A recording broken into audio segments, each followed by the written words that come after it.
Get ready for the world's greatest Arsenal podcast. Welcome to another podcast by Guns and Yellow Ribbons. Enjoy the show.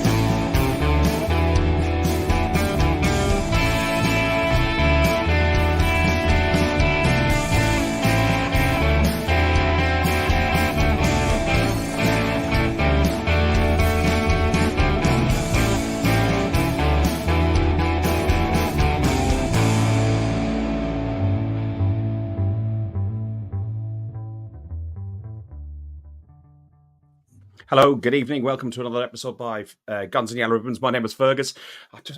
Trev, your phone rang just before we started.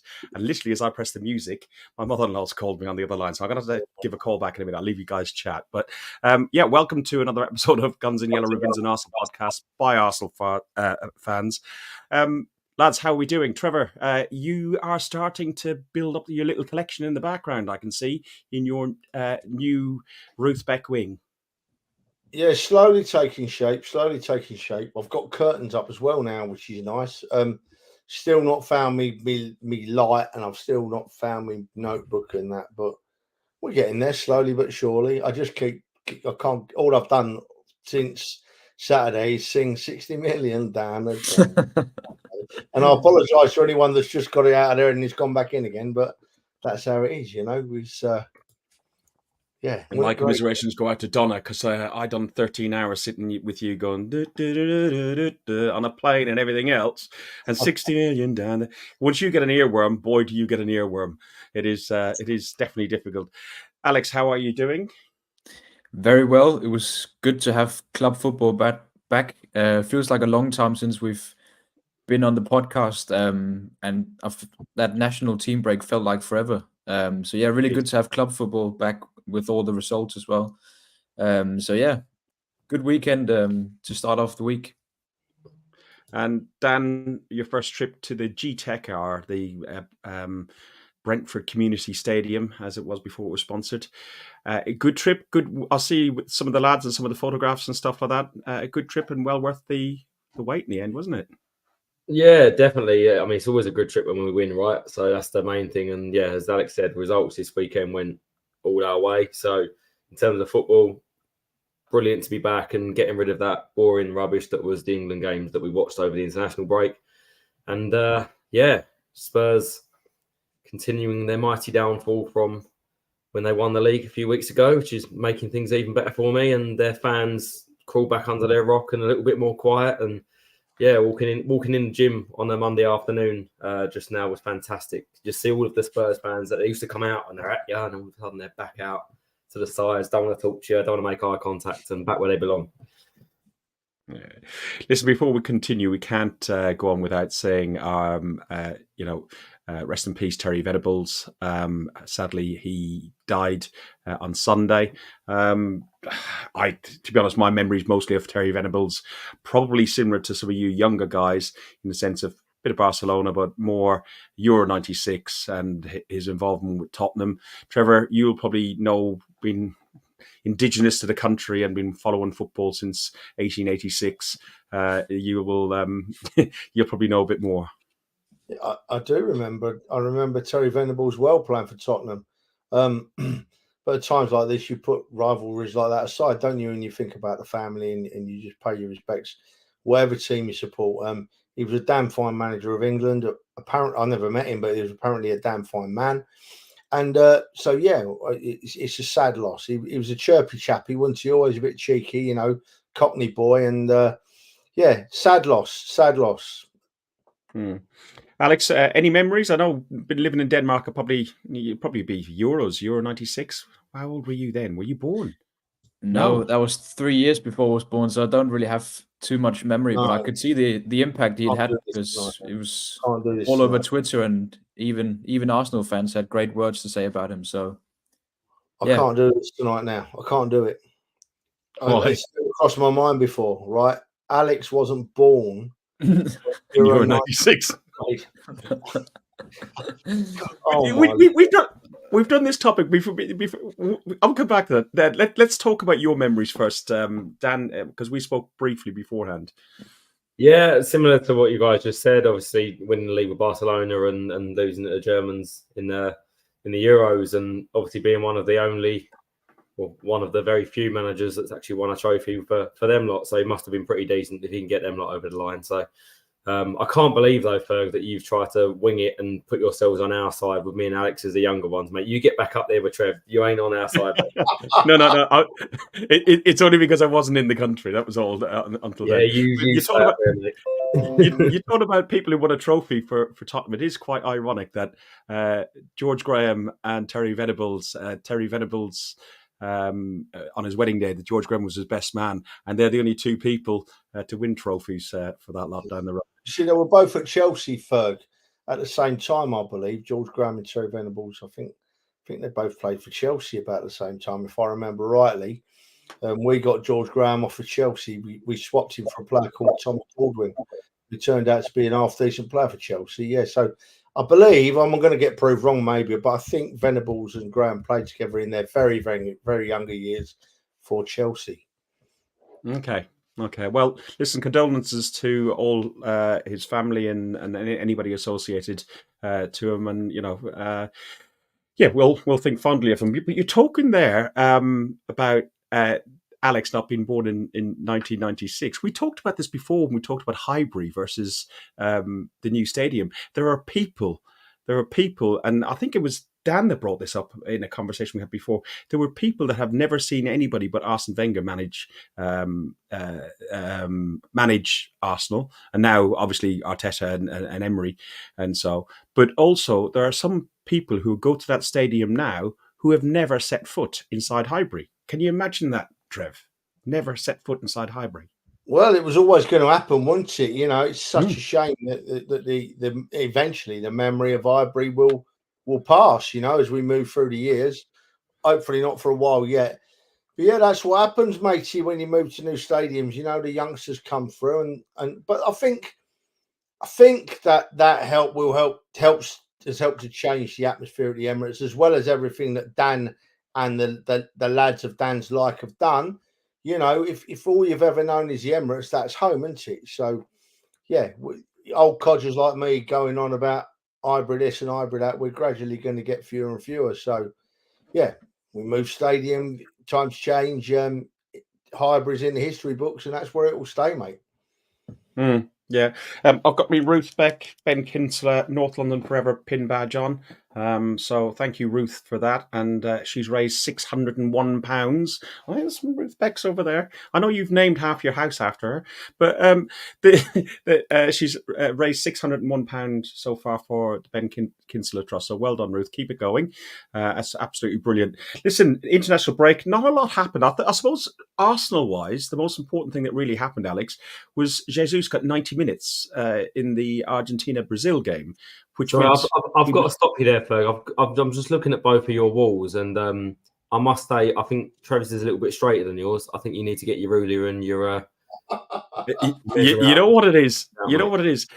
That every time I open or close the door, one of those move, and I just need to get. I can't unsee it now, and it's really annoying me. I'm going to have to. I feel like also my camera's on a slight angle as well. Yeah, there's a couple of them that are a bit crooked, but don't worry, they're up there. There's nice. It's lovely. Look. You know what's really funny? Excuses.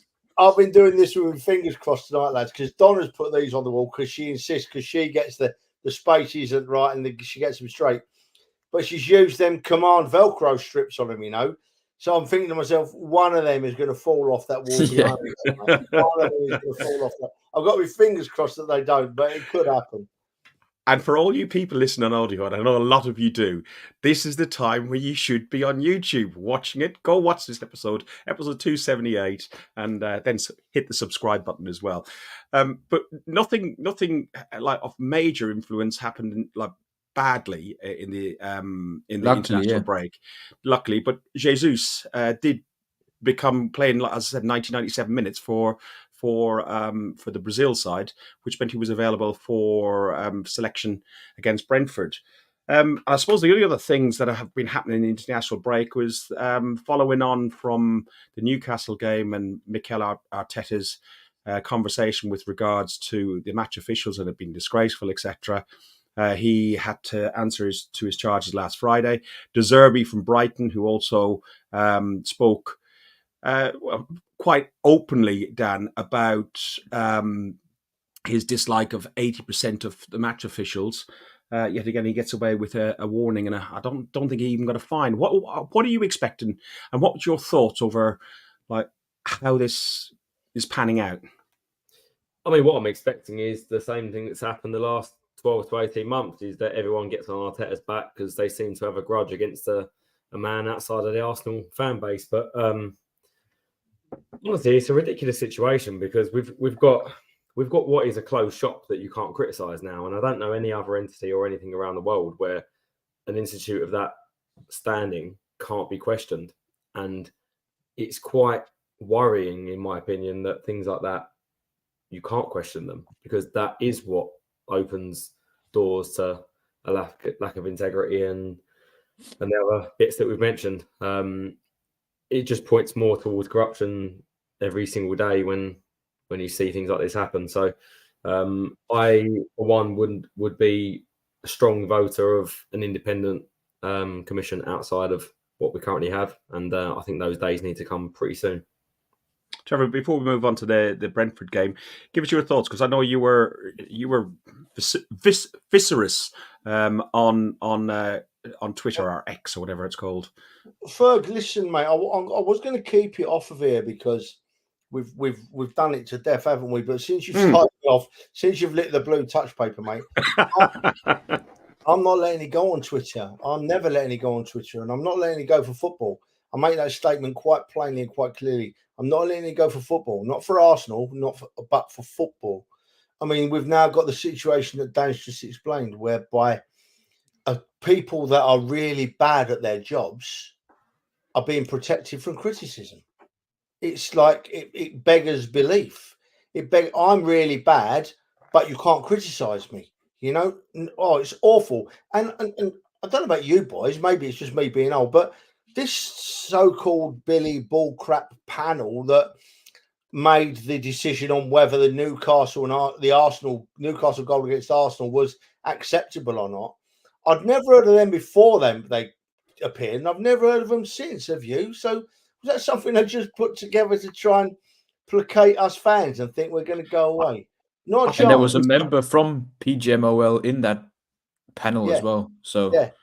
I watched the game yesterday, and there were pushes in the back. I looked for them. I'm like infatuated with it. I've gone in the head with it. I'm looking at every game for pushes, you know, and there were pushes in the back that were given yesterday. That were, you know, the Liverpool goalkeeper, he got away with them. Ooh, that was soft. That was very soft. You know, and then there's ones being given that are nowhere near what happened to Gabriel. It's just, it beggars belief. And I know people are saying that VAR is down to the people using VAR, not VAR itself. Absolutely agree. And a really interesting point before we move on, Ferg, a really interesting point was made this week. And it's worth saying, the players don't help themselves, right? We moan about the referees, but we should also be moaning about the professional players, because they go down at the slightest touch, right? The slightest touch, they're rolling on the floor, crying and screaming when no one's been near them, and yet they're moaning that the referees are not getting every decision right. Well, if you want the referees to get every decision right, boys, play the game. Play the game properly. Don't be play acting and diving on the floor. Give them a bit of a chance. So there is a bit of a two sides to it there. But as for the push in the back, it's never going away. Every week it's happening. Every week. Right, I'm done, Ferg. I'm done. That's all right. So as we were going into this game, it was Mikel Arteta's 199th game, or going into his 200th game. He'd won 115, drawn 34, and had 50 defeats. No other manager in the other 9 managers who had reached the milestone of 200 games have achieved as much as Arteta has. Alex, it's one hell of an achievement, isn't it? And he's since gone to even exceed that again by winning in Brentford, which we know about. Yeah, I think, look, we were all skeptical when he took over the job. I mean, we had Unai Emery, first of all, after Wenger, and he couldn't really lift the burden of taking us back to our glory days. Then we got Freddie in for a couple of games, and then Arteta came. And I mean, when you look at the squad he inherited, when we played Brentford 2 years ago and lost in the first game of the season, I think it was. When Yeah. you look back at that squad, it was only Martinelli who played that day, who's still in the squad. So, I mean, he's completely revamped our squad, and it's a whole different feeling around the club now. And he's taken us back to where we're supposed to be, and we're competing. And he obviously won the FA Cup as well quite quickly after he took over. So I think he's exceeded a lot of our expectations already, and now he just needs to take it to the next level and win one of those big titles that we're so desperate after. Dan, went into the Brentford game. Man City and Liverpool had drawn, so it gave us the opportunity to go top. The lineups, Jesus started. Ben White wasn't available for selection because he didn't pass a fitness test in training. Odegaard and Jesus were available for the first time since for 5 weeks being out. Raya didn't play for obvious reasons because it was his home club that he was playing, or his owned club, whatever the way you do it. So Ramsdale was in. Looking at that lineup with Ramsdale, Tomiyasu, Saliba, Gabriel, Zinchenko, then you'd Rice, Trossard, Odegaard, Saka, Martinelli, Jesus, really, really attacking side.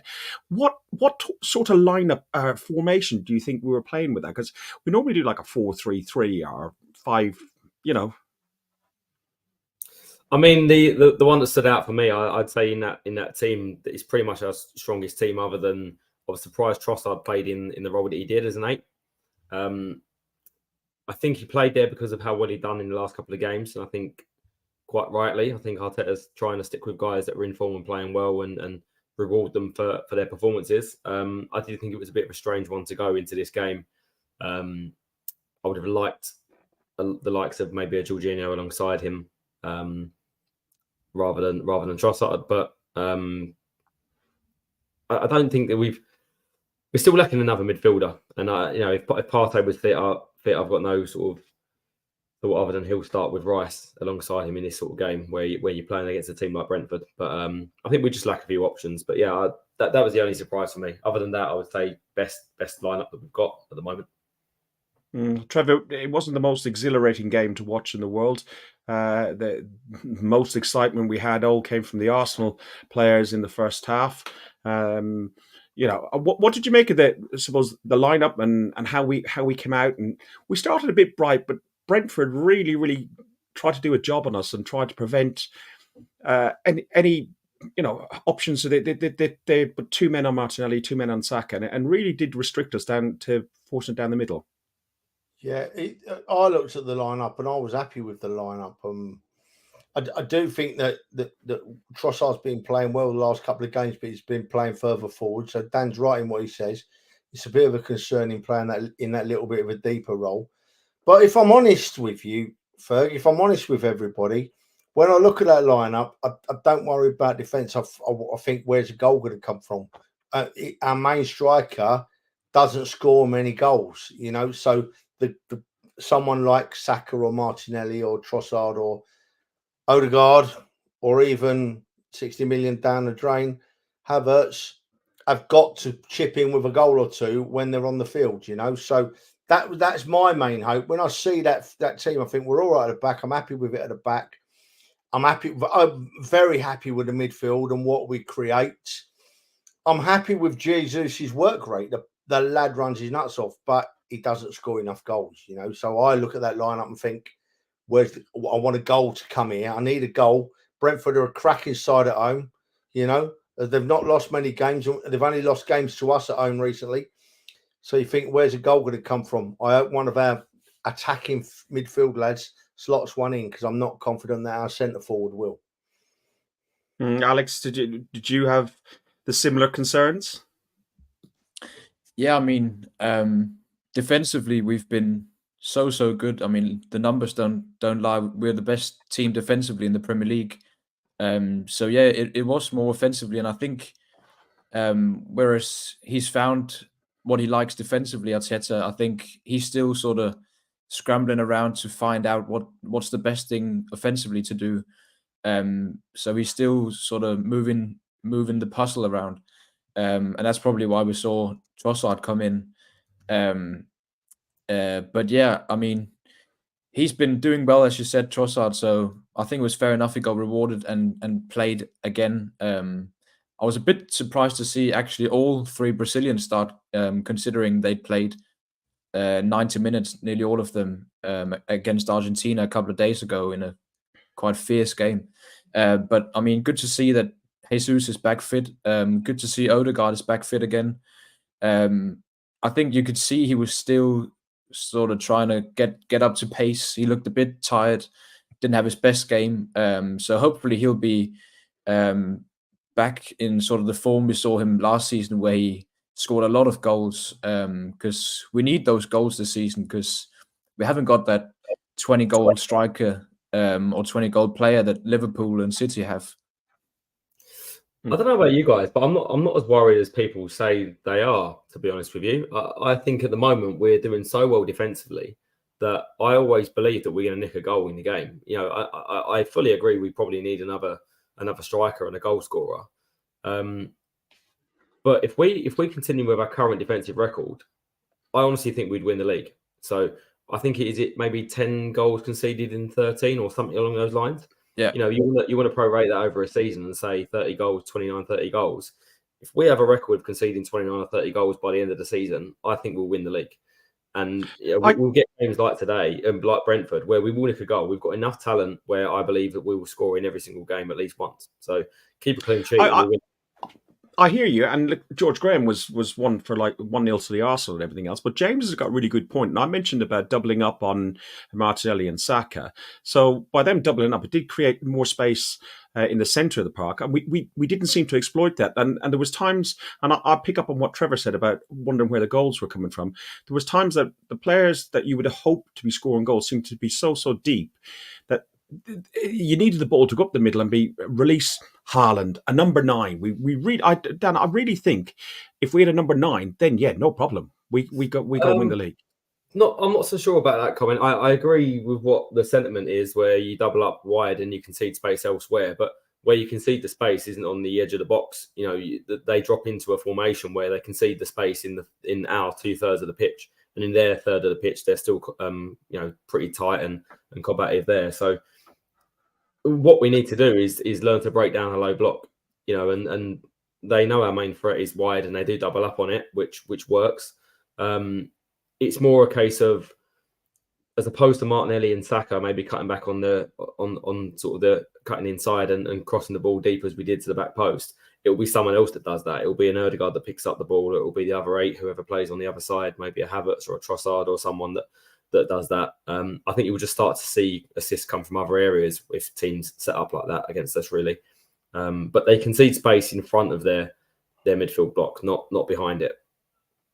I think Dan's exactly right, Fergus. I think that splitting it down the middle, taking defensive work and scoring goals, as long as our defence is as solid as it is now, which has been the basis of the good Arsenal teams in the recent past. You know, if our defence is as solid as it has been, then we're always capable of nicking a goal. We're always capable of nicking a goal.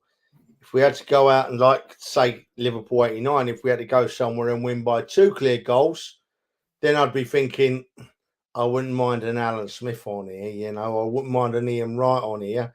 You know, I wouldn't mind, obviously, a Thierry Henry on here. But as long as our defence is holding solid, we can nick a goal, you know. And, I want to see a striker. My God, I want to see a striker badly. Because when you look at, I mean, it worked against Brentford. It worked. Our plan B worked. We brought Havertz on and he won us the game. But when you look at in general, our plan A and our plan B, they're very much alike, you know. And I want our plan B to give us a different perspective. And that's where a big striker comes in for me. Listen, it was always going to be a difficult game, and I don't think anybody thought we'd go to Brentford. Not many teams go to Brentford and get the 3 points. I know we have beaten them twice the last 2 games, and we beat them in the League Cup as well. But as Alex pointed out, the very first game that we played, we did have COVID and various bits and pieces of the first game on a Friday night that fans were about. There was lots of different factors. But there are teams like we talked before we came on. Man City have lost there. They are a difficult time, and Thomas Franks is a really, really good manager. There was also the factor, Alex, that David Raya, who is our keeper, couldn't play. So Aaron Ramsdale, which is the fans' keeper, in a lot of cases, he did take some stick from the crowd. And do you think that got to Aaron at times, especially in the first half? Because I do feel he grew into the game. He definitely grew into the game, and I think it probably got to him a little bit. But I think it was as much as the fact that he hasn't really played much this season. So obviously it's going to be a bit rusty when he hasn't really got many games under his belt. But yeah, I mean, it didn't look too good, especially in the first half. I almost got to a point where I thought we can't keep him in goal for the whole game. And you could see sort of Arteta, he wanted to change the tactics a bit because he was afraid of passing it short. So he told Aaron to go long every time. And when he did that, he sort of gained a bit more confidence, and then he slowly started to work his way into the game and had a bit more of short passes. But yeah, I mean, it was good to see him get a clean sheet in the end, which was important, of course. But I mean, I was sick to my stomach watching most of that game because I just felt so bad for him, for Ramsdale. It wasn't nice to watch, so I'm just glad that it ended up in a good way. There was two key errors that stood out. The first one we've just seen while you were talking, Alex. Yeah. Dan, the second, Brentford didn't capitalise. They should have capitalised on that. They were poor, especially the first one. Especially the first one. But Declan Rice's performance as well, and Declan Rice's reading of that ball and being the last man on the line, it did remind me back of like Cole and Winterburn on the line of that sort of era. Rice is the guy that's going to step up when you really need a guy to dig in. I think you're going to have free flowing attacking games, and he probably won't go as we go a bit unnoticed. But when a game like this, a game like the Crystal Palace game when we went down to 10 men, and that sort of game where a leader steps up and he's going to be that guy. But just back to Ramsdale, I mean, I agree with Alex. I just felt so sorry for him, and I think there are certain people that need to step up and accept a bit of responsibility for that. And for me, there's three people. Arteta has caused it, no doubt. I think that's come from his mismanagement, in my opinion.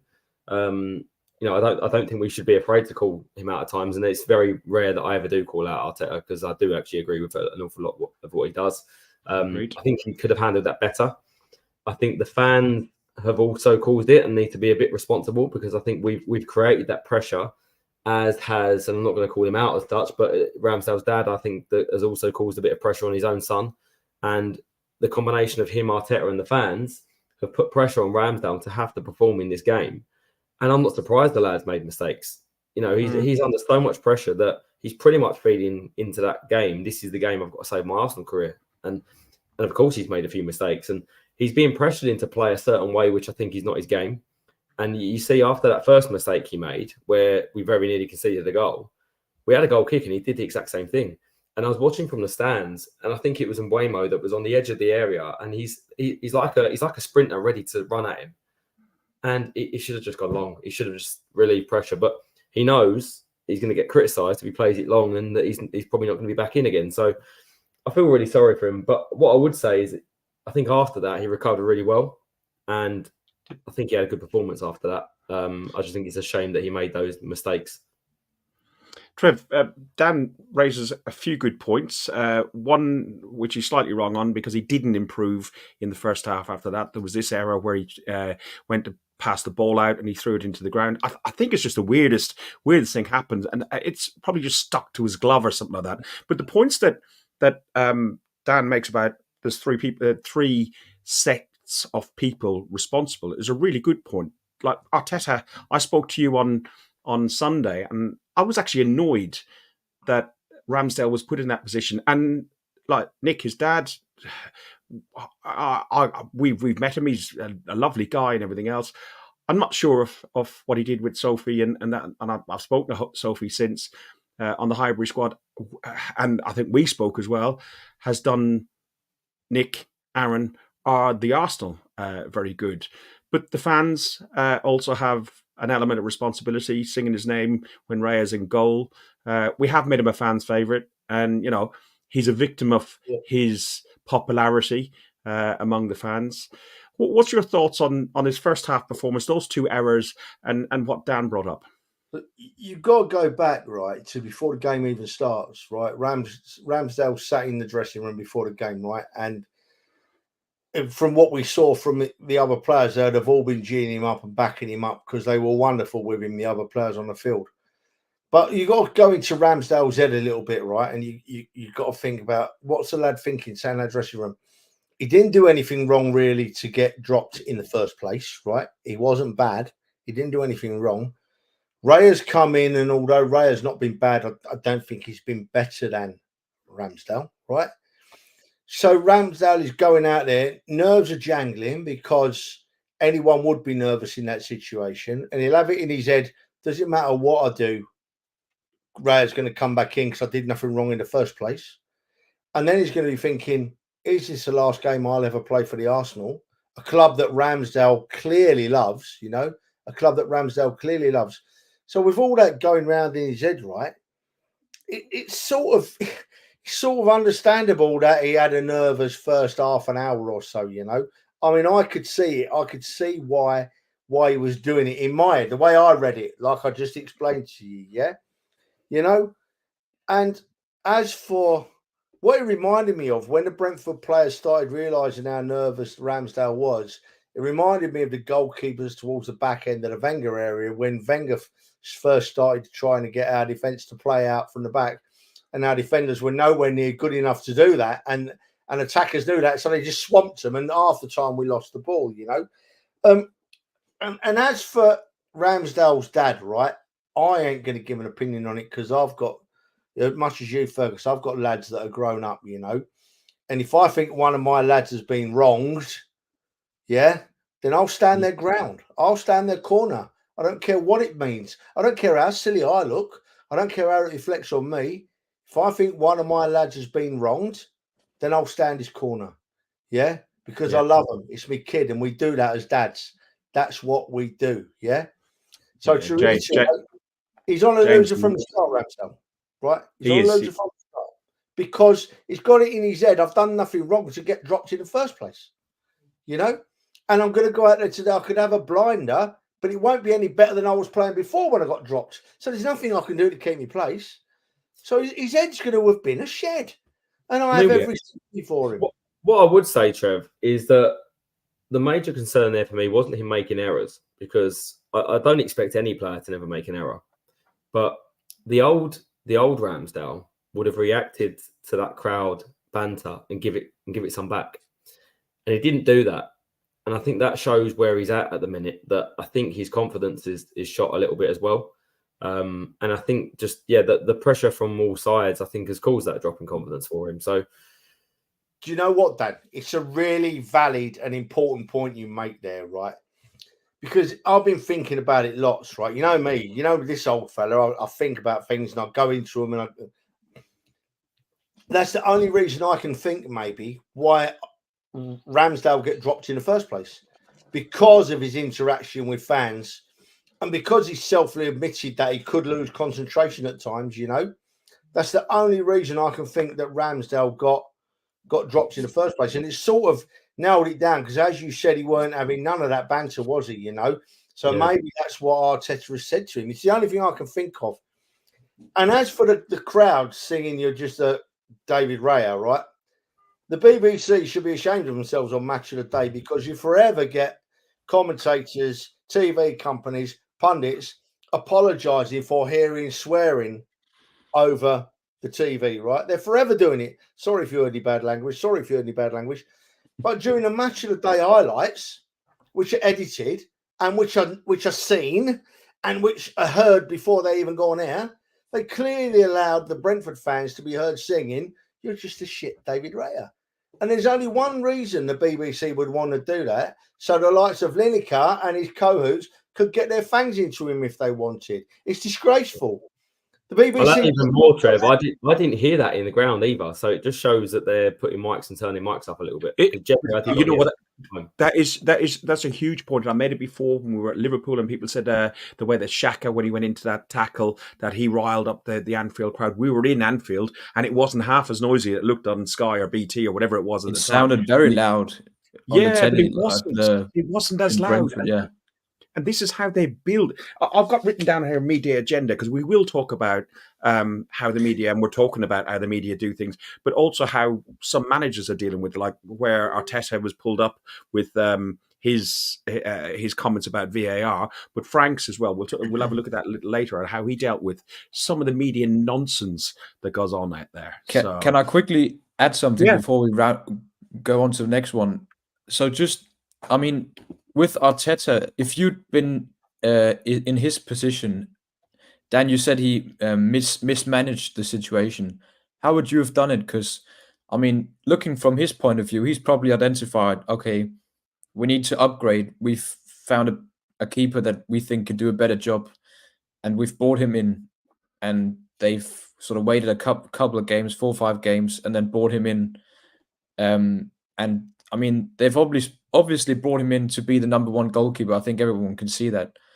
But would you have just gone out and said that from the start? Is that what you wanted him to do, or sort of how do you think he should have managed I think it? that's a great question, right? And I've said before, and I'm not flip-flop on this at all. I think Ramsdale is probably going to be the number 2, because I think Raya is the better keeper of the 2. But in my opinion, I think someone has to earn that position and not just be given it when they get brought into the club. And as much as I do think Ramsdale's made a few mistakes the last season towards the back end, I don't think he's done enough to be dropped. I agree with Trev and what you guys have said. I think coming into the season, Ramsdale was still the number 1. He hasn't done enough this year to be dropped, in my opinion, yet. So he should still be our number 1. Although long term, I still think Raya should or will be the number 1. But what I expected him to do was to wait until maybe Raya has a few cup performances and has a few outstanding performances, that Ramsdale maybe makes a few mistakes, and then eventually the keepers switch. And then at that point to come out and say, yes, you know, he's my number 1. I think I understand what he's tried to do in terms of balancing both keepers and maybe not put pressure in the media. But how can you understand he's created the problem? I'm sorry. No, I understand it in that I think he's as Alex said, he's identified an area where he feels 1 to 11, where can I impact the team and improve them? I think it's goalkeeper. He's brought someone in that he thinks is better. I just feel like the man management part of that is probably something he needs to learn a little bit more. Absolutely. I don't disagree with his decision to do it, right? I just think it maybe could have taken a bit more time. And his message in the media was, I think, quite obviously not the truth. And that's seen and doesn't come across well. I think. Don't you think it would have been worse if he'd gone out and said, "We've brought in Raya. He's going to be our new number 1 goalkeeper. Ramsdale is now our number 2 goalkeeper." I think fans would have been even more angry with. But Alex, I don't really think it matters how it's portrayed or viewed from the outside. I like Ramsdale. I can't see how much better Raya is over Ramsdale and vice versa. I think, okay, there are certain attributes that Raya have got that is better than Ramsdale and vice versa. Dan prefers Raya as a keeper, but it's down to Arteta as the manager how to it's in the title, manager, how to manage these people and how he does it.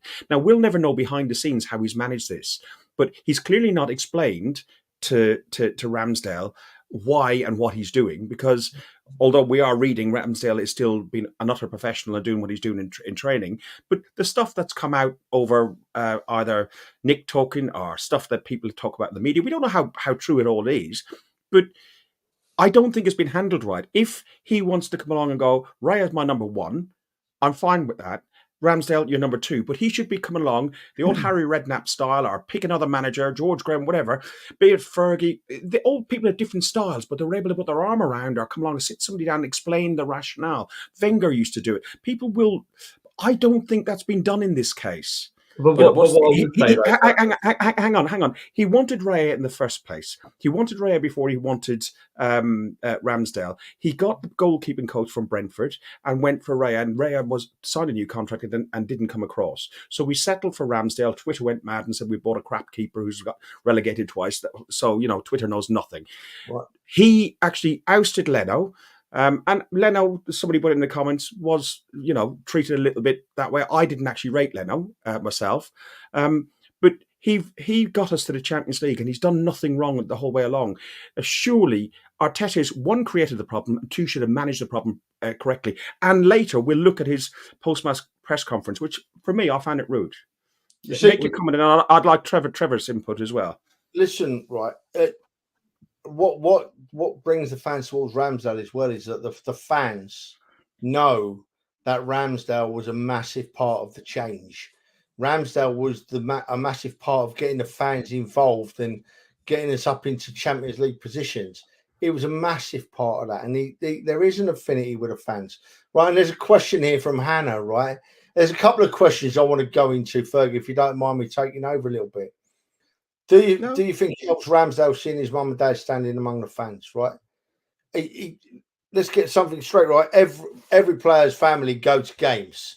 It's just that Ramsdale's family decide they're going to come in with us fans, which is lovely. They're communicative and they're friendly, and it makes you, as a fan talking to them, it makes you feel closer to the team. You know, it's lovely. Gives you a better connection. At Everton away, Raya's family were in with the fans with Raya Arsenal shirts on, you know, so they were in there as well. Yeah. So does it help Ramsdale? It wouldn't do him any harm. I wouldn't have thought it wouldn't have done him any harm at all, right? And this is an interesting one from James. Hang on, just on Hannah's one. When they come running to the North Bank in the corner of the North Bank and they start doing hearts and blowing kisses. As much as we like to think they're coming to us in the North Bank because it's Block 5 and we got a ginger guy with a flag and a hat and everything else, and they're coming up to say hello, Dan and Gil and everybody else that are down there, they're not.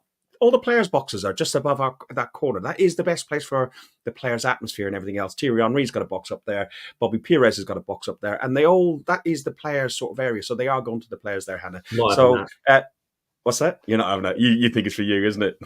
Hannah thinks it's for you as well. Capo. They come to wave to Capo. They want to give him a cuddle. Capo. And there's the next one from James here, which sort of makes a bit of sense, really. If you were looking at that team last season, you know, would you have said we need a new goalkeeper before we need a defensive midfielder or a striker? Not a chance. Not a chance. We got Rice as well. Not from here anyway, you know. So I was going to say we got the holding midfielder. The one that I think we needed was a striker, and what I would say is the striker probably wasn't available for what we wanted. And I think if there was one available that we really wanted to start the season with, we would have got them. But I'm not going to divert away from Arteta too much, because I think everyone deserves to have the right to a bit of criticism as well, and you can't just pick favourites and not have it diverted at everyone. But what I see people seem to do with Arteta is that they want to criticise and jump on and really go at him. And this is a manager that's taken us from probably one of the worst squads that he's inherited to a fantastic position now. And I think people should not forget the fantastic job that he's done for such a young, inexperienced manager. And no different to any other player making a mistake. Arteta's going to make mistakes too. absolutely. And accept that he's going to make mistakes, and he's made mistakes, fine. But limit your criticism. You know, if people jump on and protect Ramsdale and say, you know, you shouldn't criticize him too much for making mistakes, I agree. He's made mistakes, criticize him a little bit, but don't go too far with it. And it's the same case with Arteta. And honestly, I see the same people making the same comments about Arteta week in, week out. And honestly, in my opinion, it's nothing more than an agenda, no more than the media and the other people have against him. I think there's something with him that, because he's quite a confident, opinionated person with one direction in his thought, that people criticize him and want to go at him. And I think we need to be a little bit careful with that too, because in my opinion, he's done a fantastic job, as we've seen with the stats and his record. And the players he's brought in as well. I mean, some are criticizing Raya now, like, why have we brought in Raya? We didn't need a new goalkeeper, but I mean, he's proved us wrong on every single player almost he's brought in. So, Look, right? you're so right about Arteta and praising Arteta, but it's not just what goes on the pitch that has made Arteta the main man. You know, it's what he's done behind the scenes. It's the people he's got behind him. I mean, Unai Emery, right? We mentioned Unai Emery earlier because he took Villa to win over Tottenham yesterday, so we're going to mention Unai Emery.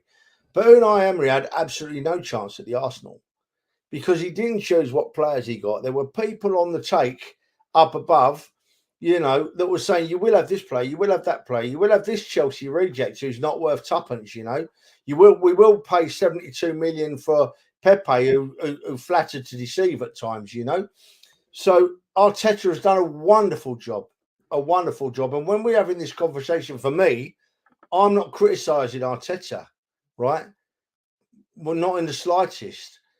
But we can talk about how we see it as fans because that's why we're on here, isn't it? That's why we're here, you know. And it don't matter what anyone says to me, I still don't know why Raya is playing ahead of Ramsdale.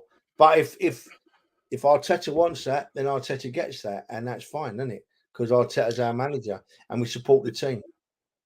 Yeah, no, I agree, and it as we've said before, when we're talking about Raya and we're talking about different players, or we're talking about Eddie, likewise with the manager, you know, Dan's right. I heard him on my earphones. He was saying he's done some great things, and you know, we have to take a hat off to him. I just, on this situation, I don't understand it totally.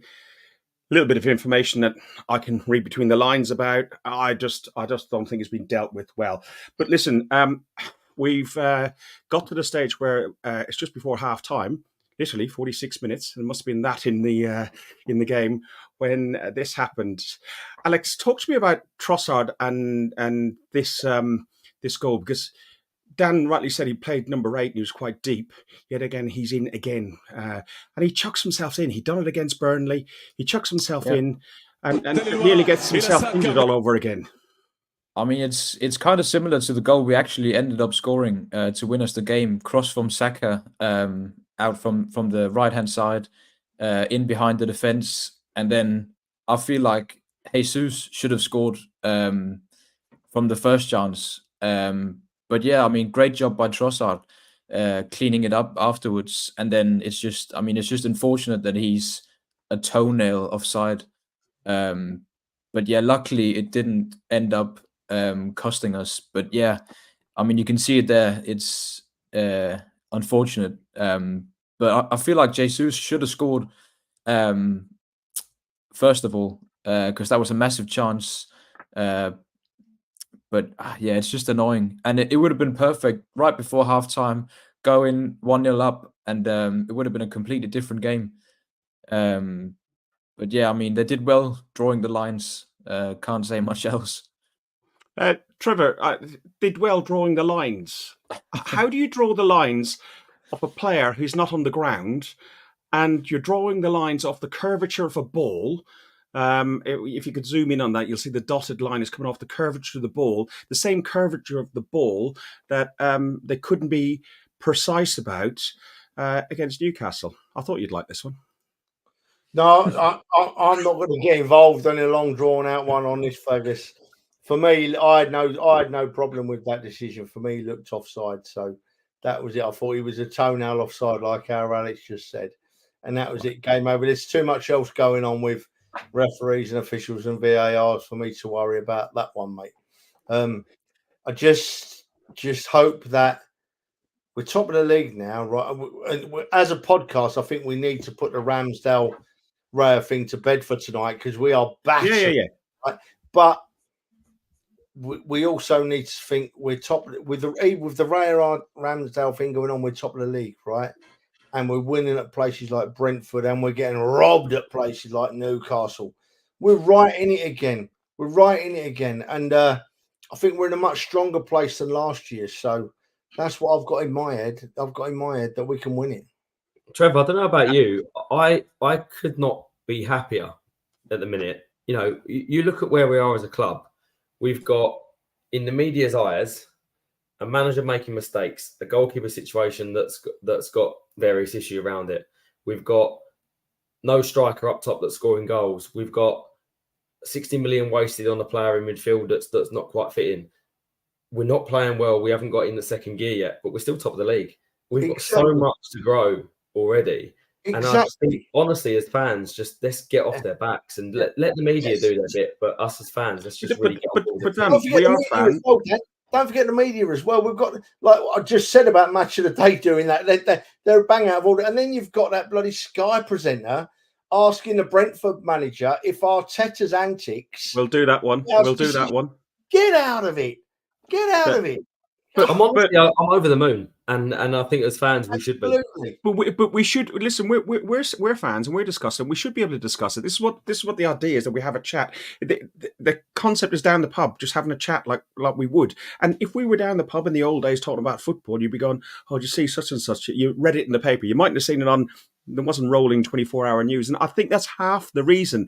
You got like 5 million people a year listen to Talk Sport, and you got Sky Sports, and you got BN Sports, and you got ESPN. You got all these different channels that just pump out the Premier League and anything to do with it. So it is going to fill the headlines. We have done Ramsdale to death. We're now in the second half. He's playing much, much better because we know the first half was the bad half. It started off a bit tedious. Like Odegaard came close in 46 minutes. Jesus, who did look knackered by the end, he was substituted for Eddie on 65 minutes. Dan, you got a smile on your face. Have we annoyed Fergus, Trev? I think we've ruined his plan. No, you haven't. No, you haven't. Ray and I was thinking alike, Dan, when we said we'd done Ramsdale to death. We both thought it at the same time, didn't we? See, but Fergus will waffle on all night. He really does. I'm taking that as a nibble. That's a success for me. I've got a little.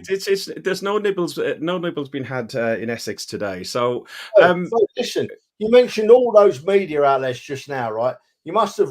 I was impressed because you must have rolled off about 10 different media outlets, but nine out of 10 of them media outlets have got one thing in common. They love, for some reason, I don't know why, but they love having a dig at the Arsenal. And it will give me great pleasure at the end of the season when we win the league, watching these media outlets have to heap us with praise and say how well we've done. Because they'll be gutted they've got to do it. Because they don't like the Arsenal. It's always been the same. And I don't care. And I'm with you, Dan. We are in a great place now. We are in a better place than last year. Our major challengers in Man City, right, are looking fallible, right? That has got to be a good thing. They're not looking as solid as last season. We're in it to win it, boys, and balls to everyone else. I don't care about anyone or anything else. I'm just going to scream the head every week for the Arsenal. The media can do one. You know, whoever he picks in goal, I don't care. You know, we're right in it. Trevor time's come early. And Trev, you are right. Like Man City are looking a bit more fallible, but they did last year look the same. We're 13 games in. We're top of the league, the same position that we were in this time at this point last season as well. So there's a lot of football still to be played. In this game, we had Eddie. That was came on for Jesus. Did you think it was the right time? Did you? I don't want to keep cutting you off because they're getting away from your plan. But honestly, there's a big point here. You said about where we are this year to last year. I think there's a big difference in that. Last year we knew City were going to get better and have a good running, and they'll probably do the same this year. The difference was last year I couldn't see where we could improve because we was already fantastic. This year I think we can go to the next level with them and really push them all the way. I agree, but I also think that we need to get a striker in there and to add to that team, and probably a replacement for Partey, because I think Partey may part us in January as well. And if we do get a replacement for Partey in there, that'd be really good. Alex, since you behaved yourself, I'll bring the question to you then. Jesus, was it time for him to come off? I think considering that he's just come back from injury and played 90 minutes a couple of days before for Brazil, I think it was planned before the game that he was going to go off at around 65 minutes. So, I mean, yeah, I can understand why I brought him off. And I think actually Eddie did quite well when he came in. He brought new energy and sort of more presence inside the box. I can't remember when was that chance where he sort of got on goal and he should have passed it off. Yeah, he I should have think it was passed it over to yeah, Saka, wasn't it? yeah, that was a massive chance, and that's where he just needs a bit more composure. Is sort of outside the box or with his passing. That's where he lacks a bit compared to Jesus. Yeah, But I think he had in the box. In the box, yeah, he's in the natural, box. isn't he? Exactly, yeah. In the box, he's a brilliant finisher. Got the composure, but he just lacks that a bit when he gets through on a chance like that. But I think he had a decent little cameo when he came on, and I don't know, there was something about our structure which improved a bit when he came on, and with Havertz as well. I think was a bit better. So I think he had an all right performance when he came on.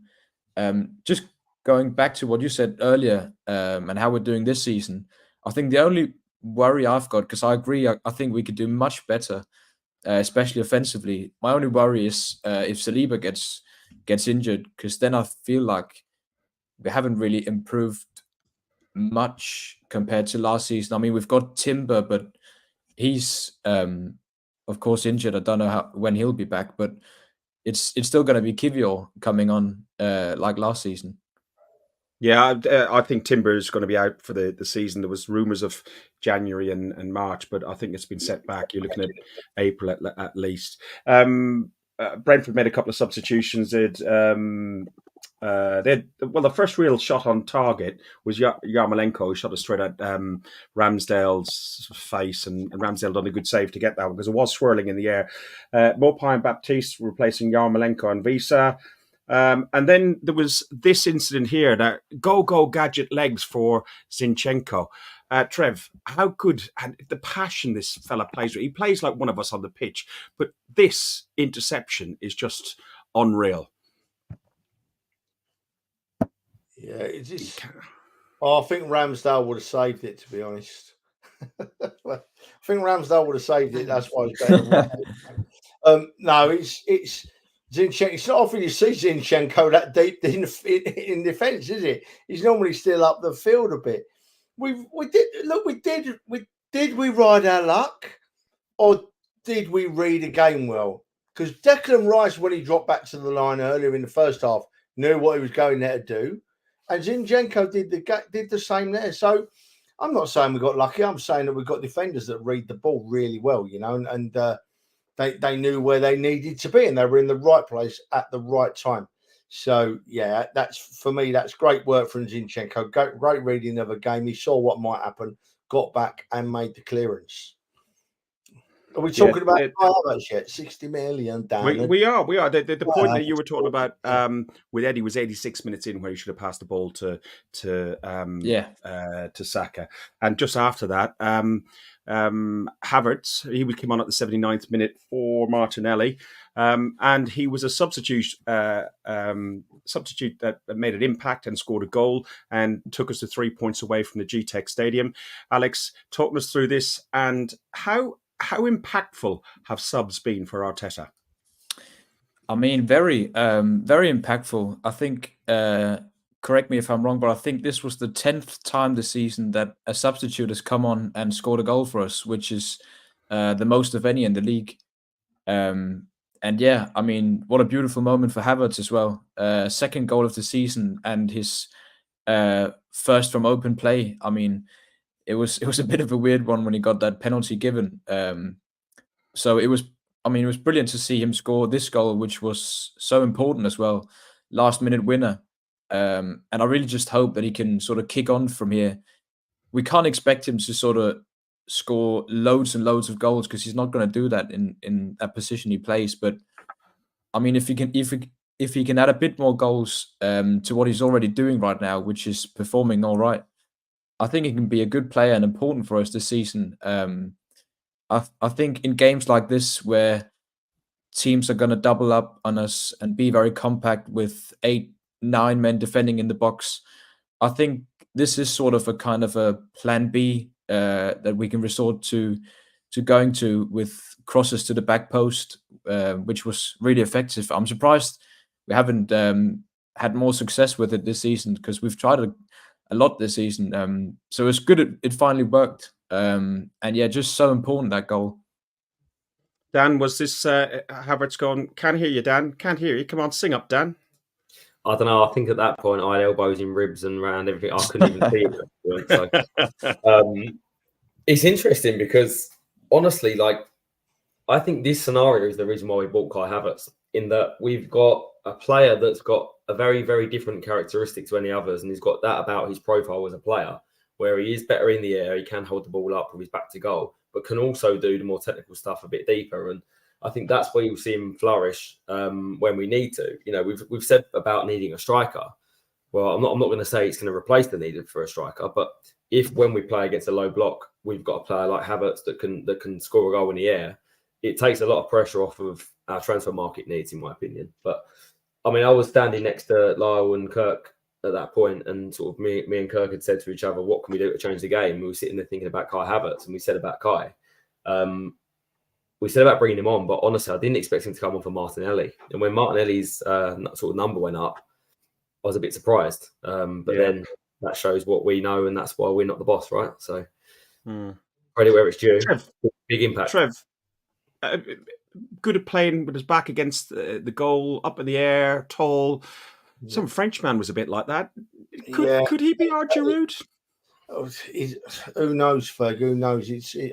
As Dan said it just now, I'd written it down, you know. But before I talk about Havertz, we've got to remind ourselves what a ball that was in from Saka. You know, they can double team Saka all game if they want. If he's going to get one ball in the box like that, we're going to score a goal. That was a fantastic cross from Saka.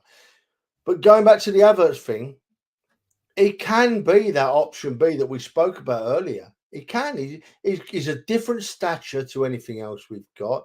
He's a bigger lad. He showed in the goal against Brentford that he can get deep into the box and get himself in the right positions. Maybe this goal is what he needed to kick him off. I think if you could look at this goal as putting him in, you know, possibly putting him under more pressure, because now we're all expectant. You know, we've seen what he can do and we're all expectant of it.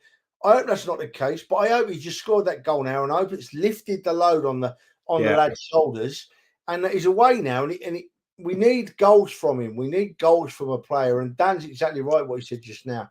It can be that other option, without a doubt. Havertz can. He's got a different shape and stature to anything else we've got, and I really hope he kicks on now and scores a few important goals for us. Just a question for Alex. You asked this question to him at the start, Ferg. And he said about what positives were there from the international break. How many did Havertz score a goal? How many goals did he score for Germany? Was it one or two? I can't remember. I know he scored a goal for Germany. It was at least one. Yeah, it was at least one. He got man of the match in the first game, and I know he's playing left back in both games, which, you know, that's got to be a left wing back or an inverted left back. Like it wasn't a traditional. He didn't really play as a traditional one, but yeah, could that have helped him boost his confidence? Yeah, definitely. I mean, just getting in the goals every now and then, playing well, it must boost his confidence. I think. I mean, you could see it after the game. He feels the support of the fans as well. He knows that the fans are behind him. I mean, you could see the scenes after the game, the fans singing his name, the tune. He must feel the support from the real fans that go there. So I think he knows that we're all behind him. And I think gradually he'll just become an important player for us this season, because he's got that ability to change the game, and he is different to what else we've got offensively. Ben's right in saying that, you know, a lot of fans have gotten his back and judged him too much, and he's actually better. When you go and watch a game of football, and I'm not saying, you know, everyone gets the opportunity to go and watch live football, because wherever they are in the world financially, or just can't get tickets because of a ballot or haven't got a season ticket. But you do see football in a very, very different light, and you do see what players do when they're not in the camera frame. And Kai Havertz does do quite an awful lot of work off the ball, as does Gabriel Jesus and so on. Berg, when have you ever seen live what he does on the pitch? You just the same as I have, mate. We can't see the pitch. No, I'm okay. I'm Seville. To be honest, you heard me groaning at Seville, and that was because of Declan Rice 3 or 4 times made a grown man groan. I'll tell you, and that was out of he was pure good. delight. He was good. He was good. Listen, if we go in to look at this game, Arsenal have 17 matches, 12 wins, 5 draws in London derbies. So that is a record. It's ongoing from last season as well. So it's a fantastic record that we have. The stats on this game here, we had 64% possession. Brentford really had one I talked about, one shot on target. They had the other ones that were intercepted by Zinni and so on, but one speculative shot on target. Brentford came out to do a job on us. Frank said it in his interview afterwards. And we'll talk about celebrating goals and so on. But he came along and said they had done such hard work on concentrating, stopping the two of the best wingers in the league and in the world. They said, and they came unstuck at the very end. And he was quite complimentary. But you mentioned it earlier before. Our defensive record. Goals conceded were first. We've only conceded 10. Expected goals against us, 9.3, which is the lowest amount. We've faced the second highest number of shots. So it's not like people aren't coming at us. And clean sheets, 5 clean sheets, which is the best. And shots on target, 29. So we've had more shots at our keepers, whoever may be in goal. And I think it's probably second lowest shots faced, isn't it? I think it might be the opposite way around. Yeah, second lowest, is it? I think that's probably more sort of it's going ranked. at how good our defense is at keeping shots away from our goal. Because if you remember, I think it was under Unai, we had at one point. Stop it, Trev. We had a ridiculous number of shots coming out our goal, game in, game out under Unai. Trevor's behave. I've just made a puddle on the floor here. That's hilarious. That's your age. That's your age. Fergus did it again. But you can shove the stats out the window, right? The simple shove it somewhere else then. The simple facts are that Brentford are a classy outfit at home, right? They don't lose to Liverpool. They don't lose to Man City. They don't lose to Man United. They've lost 3 games at home in the last 18 months, and 2 of them again been against the Arsenal. Brentford are a classy outfit at home, and they came a cropper against the Arsenal at the weekend. That's the end of it. That shows how good we are. And also the fact that the goal came so late in the game showed how persistent we are. Yeah? We're bang on it. We're going back to what Dan said just now. We are bang on it this year, and we have got room for improvement. And we've got a transfer window coming up in January. It's looking really good. And something just now, right, that Lyle said, right, and it's worth saying, and it has to be said, right, 3 or 4 seasons ago, the way the Arsenal fans were feeling, the mood we were in, the protests we had to have, they wouldn't have stayed behind Havertz this long. There'd have been ums and ahs and oohs and ahs. The fan base have got to take a massive credit for where this club are now. And a prime example of that, right? Prime example of that is the fact that they cry out Havertz's name. He hadn't scored a goal in open play until the weekend, yet still they sing his name and sing his name and sing his name and lift him. So Lyle is exactly right. A massive shout out to what our fans do. Fantastic, superb. I said that we were done with the Ramsdale situation. We're not, because after the game, Mikel Arteta was asked about Ramsdale and the flack he got in the stadium. This was his response, and I'm just interested to have maybe 1 or 2 lines each on what you thought about it. Not a big debate about it, but what you thought. I'm just going to play it. Yeah, Dan. Start for Aaron. What did you make of the way he turned that round, I guess, in the second half? I don't know. This is football, I'm so happy with the team, the way the team performed. We kept a clean sheet and we move on. So happy. Harry? No, I was just going to say that he obviously had a lot of backing from fans, from the Brentford fans, but he seemed to get better as the game went on. I mean, is that what you wanted from him, really? Courage. And he has big courage, big personality, and that's why we love him. Yes, Sam? Just going to say, just on Aaron. We have answered that question. But no, just at the end, a lot of the players ran over to Aaron because he got a ball at the end and they were around him, congratulating him. And, showing the sort of team spirit that you've got. it's a joy as a manager to watch this reaction of the players looking after themselves, encouraging each other, showing love to each other. It doesn't get any better than that. Today's my 200 games, and when I see a team that behaves between them like that, and I see the staff and the smileys, apart from that doesn't smile too much, when you ask the same questions, I'm so happy. I cannot be prouder and more grateful for everybody that was with us every single day to make my job so enjoyable. Trev, one line on what you think. The media get paid for asking that crap, right? The media. One more line. When Raya was making mistakes, Arteta went out and said he makes their mistakes because that's the way I want the team to play. That's the way I want him to play. He could have said exactly the same for Arteta, for Ramsdale at the weekend. That is the way I tell my goalkeepers to play. But he didn't. Alex, he faced off the stupidity of the press. Alex, I know we're running low on time as well. Tired of these questions, and he didn't want to say too much after that performance. Dan, can you keep it to one sentence? I can. I think the media are creating something out of nothing. He's praised Ramsdale, he's praised the team, and I'd say Arteta, you're spot on. Right. So on the other hand, you had the other manager, Thomas Franks, questioned, and how he dealt with this, I think, is impeccable. And for the very reason what you just said there, Dan, about the way the media do things. I think they're a little bit too emotional. Do you see that as something that you can exploit? Arsenal as a club, or not just a team? You know, it's on the sideline, and whenever they score a goal, it seems like they won the World Cup kind of thing. Is it kind of? Is that something you can exploit? Yeah, but I'm a little bit. It's classic, isn't it? Then there's some coaches or players that are not celebrating when they're scoring a goal. What is that? You're doing the most difficult thing in football. You're scoring a goal. You should celebrate.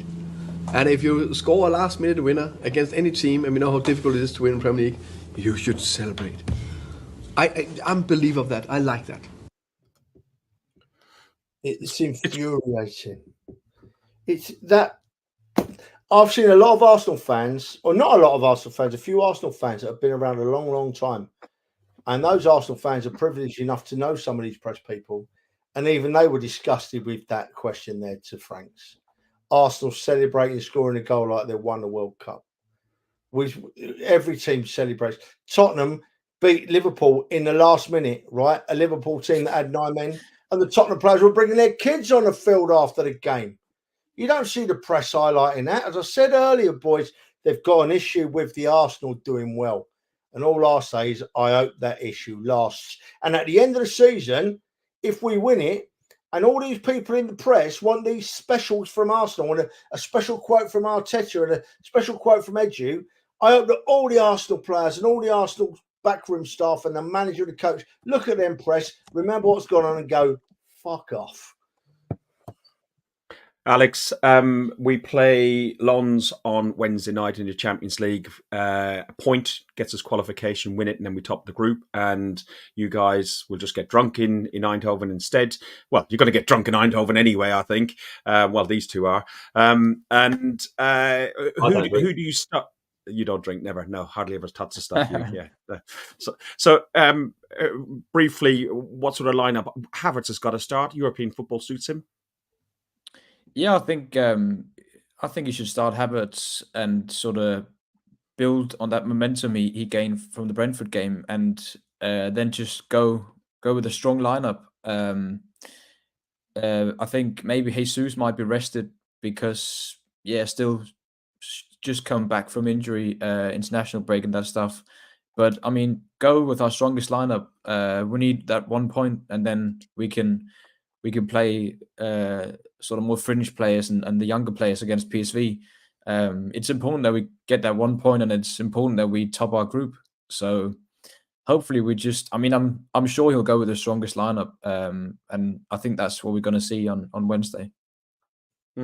Trev, you mentioned about topping the group, how important it was that you didn't want to go to Eindhoven, wanting even a point at Eindhoven. You're on mute, by the way, mate. So, what are you hoping for on Wednesday night? I know you're not going to be able to be down for this game, but I put myself on mute on purpose because I'm sorry I just swore then, but I'm infuriated. And I'm sorry I'll get angry people, but I get angry because I'm an Arsenal fan, and if you insult my club or go for my club, I'm coming back at you. I may be on a little podcast, but I'm on a podcast with proper Arsenal fans. And if you come near my club, I'm going to go back at you. I don't care how I sound or what I look like, you know. As for the game, yeah, we've got to win the game against Lons. I can't come down again.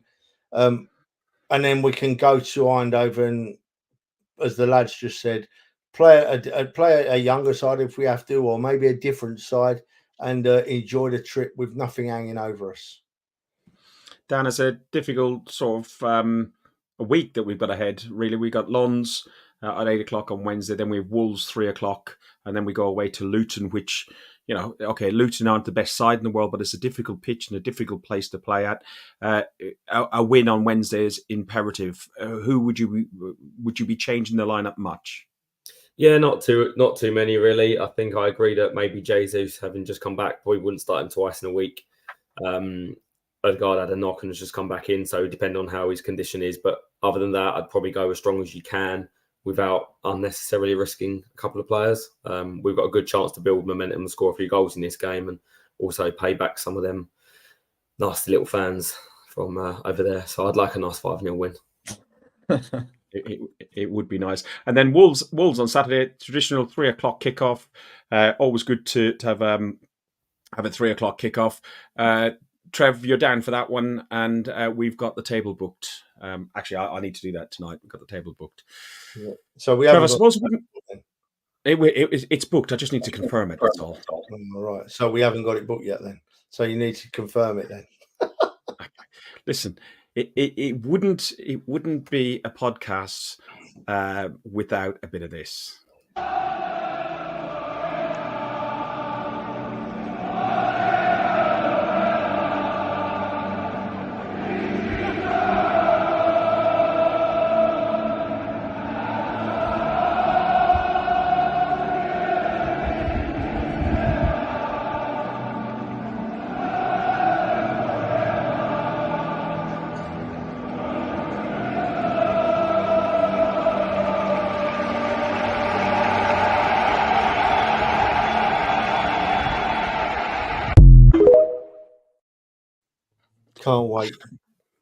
Can't wait. I'll tell you, it does feel such a long time, especially because we had Newcastle away beforehand. The international, well, we had the Seville game, which I wasn't well at. I didn't go to the Burnley game, so it feels like forever since I was at the stadium. So yeah, really looking forward, guys. We've done it again. We've overran, but we always do, don't we? I always say it's an hour, boys. It's an hour. Here we are, an hour and 17 minutes. Lots of you have stuck with us the whole way through, and really do thank you. Lots of comments. It's been really good. Make sure you do, if you're listening on audio or if you're on Facebook watching this, and the majority of you are actually on YouTube, which is really, really good. Make sure you click on the like, click on the follow and subscribe, and click the little bell so you get notified when we come up. Alex, you're off to work or college or whatever is it now? Yeah, got to do some uni stuff. Okay, fine. Well, you get on and do your work because, like, you know, we need the future need you guys. Can I have it? And I'll have that repeating in my head. I was just going to say, you're trying to study something and you go, 60 million, no, right. Yeah. So how much was the economy in deficit? 60 million. Thank you, Trev. Thank you. You're welcome, Alex. You're welcome. Trevor, we will see you on Saturday. As I said, table will be booked, and you will be able to moan and groan as usual. The thing, and the most important thing, you know, is Fergus Keating, take that back. You never hear me moaning that Woodbine. Never, ever. The only moan we ever hear in that Woodbine is when you have to get your wallet out and buy a beer. It's the only time we hear a moan. Big question for you, Dan. Do we have Capo back? Have to wait and see. Yeah. He's dragging it out. Of course he's back. He's got to be back. If Capo ain't back, I'm standing in the middle of that area outside Block 5. I'll give it some. I'll tell you what, I'm not back then. He's never coming back. You've seen it here live. Take it with money by Mojito Trev. Yeah, shake it a lady now, shake it a lady. Thanks for listening to Guns and Yellow Ribbons, an Arsenal podcast by Arsenal fans for Arsenal fans. Follow us on Facebook at Guns and Yellow Ribbons or Twitter at Guns and Ribbons. And remember to rate and review us too. Up the Arsenal.